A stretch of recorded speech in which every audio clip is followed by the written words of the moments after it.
Welcome back. Well, here in Canada, only 8% of the top executives at public companies are female.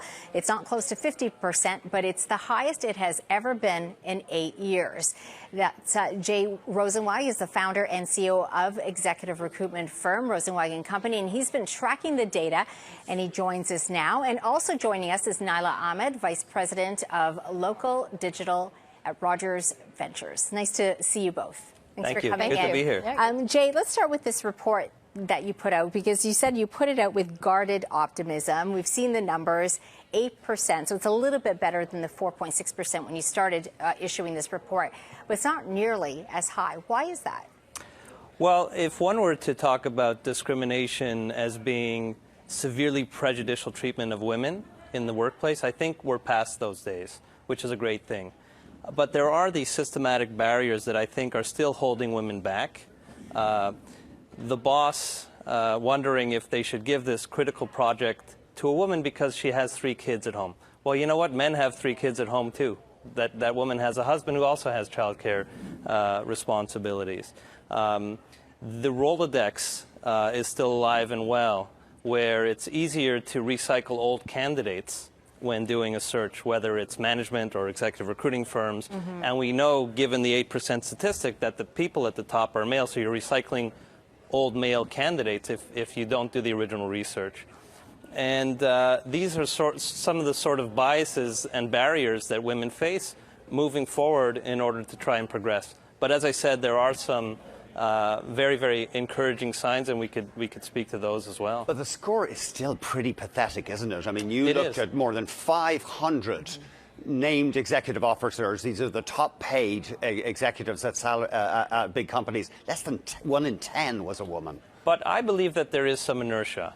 If you look at the fact that 60% of university graduates are now female, if you look at the fact that 50% of our workforce is now female, and if you look at the fact, for example, that 50% of the provincial premiers are now female, representing 87% of the population, coupled with the fact that we have now doubled the numbers, I feel that despite the fact the numbers are low, the inertia is going to continue, and the speed of change, although from a corporate point of view, it's been slower than the other paces of change, I think it'll speed up, and we choose to look at the glasses being half full rather than half empty. Naila, I want to ask you about this, because a lot of people have been talking about Sheryl Sandberg, the CEO of Facebook's new book that's coming out called Lean In.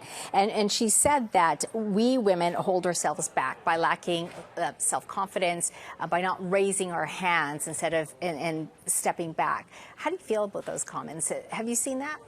Of course. I mean, I think that it is true for a wide range of reasons that women and girls early on are not playing to win as much as boys are. And I do think that over time that manifests in the workplace, that you may not go as aggressively for, your name being put forth for a job or whatever. But I think that when I look at my daughter, who is 11, and I see her playing hockey, and I see her growing up with very different rules for boys and girls, not the same rigid ones that I grew up with. I hope, like Jay, I am hopeful that, in the future, she will approach her workplace with very different attitudes that I did. You think just in your lifetime there's been a change? I absolutely think it's absolutely tremendous, and it's also driven by parents. And if I look at the way I parent, I'm very conscious of this. And if I have a daughter, I do certain things with greater intent to make sure that she is in her own mind believing that she's entitled to different opportunities and that she has the skills and she should just go for it. So I think that,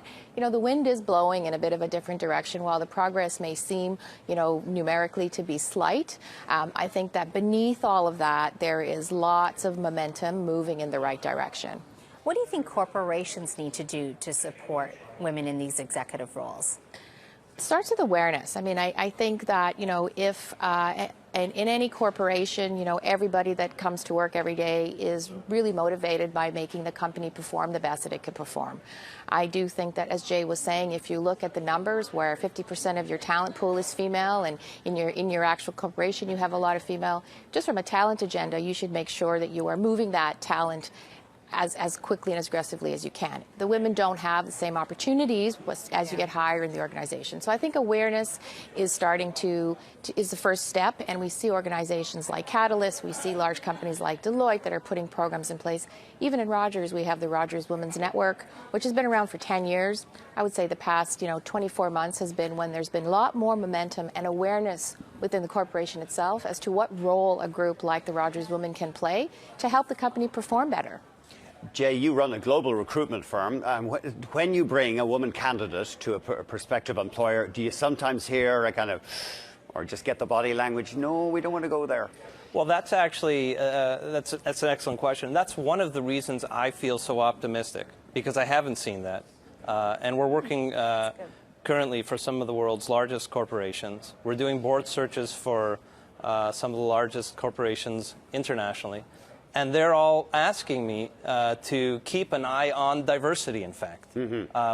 Study after study has shown, forget the moral issue or the moral imperative at this point, which is the most important piece of it, but study after study has shown that the greater the diversity at the top echelons of corporate Canada or corporate United States or corporate Europe, the greater the results. Time and time again, companies have shown that the greater diversity, the greater amount of creativity, the greater the amount of perspectives at the top, the greater the results. And I thought you raised an important point in your report as well, and that is as we see more diversity on the boards, on the board level, that you'll actually see more women being promoted to leadership roles. Well, there's an absolute trickle-down effect. The more women at the top, the greater the remedy of this issue, because that creates role models for future women. So it's more women at the top, which we're seeing. It's not legislation like some may have suggested. That's a remedy of last resort. It's education, social awareness, corporate commitment by companies such as Bell and Rogers. And at the end of the day, with all of this inertia we're seeing, I feel we won't get to 50%, and 50% might not be the right number, but 8 to 10% is for sure off at the same time. I think also when you look at, you raised Sheryl Sandberg, but when you look at different ecosystems, for example, in the Silicon Valley, tech-based companies, you see a high percentage of women in leadership roles. You see a lot of women that are starting their own companies. And, it's worth looking at that model because also when technology is an equalizer. When you teach someone how to code, you teach someone how to code, whether you're teaching a male or female. So there's a generation, too, where it's really about, you going out there with confidence and doing what you believe in. And so you see that more and more women are actively participating and driving growth. But really, I think it's because that is an ecosystem that's based on innovation. And so if they want their companies to succeed, they're going to make sure that every possible idea, every possible perspective is voiced and that it's taken into consideration. Yeah. And I think that's a really good example. I can't think of an equivalent, though, to a female equivalent to Mark Zuckerberg or Sergey Brin yet. No, but if you look at Marissa Mayer and what she's doing at Yahoo and what she's been doing at Google. She was brought in to turn around a company. Yes. While 2 months pregnant. Yeah. All right. Yeah. Well, thank you both for coming in. Very interesting perspective. Thank you. Our pleasure. That was Naila Ahmed, Vice President of Local Digital and Rogers Ventures, and Jay Rosenzweig. He's the founder and CEO of Rosenzweig Company.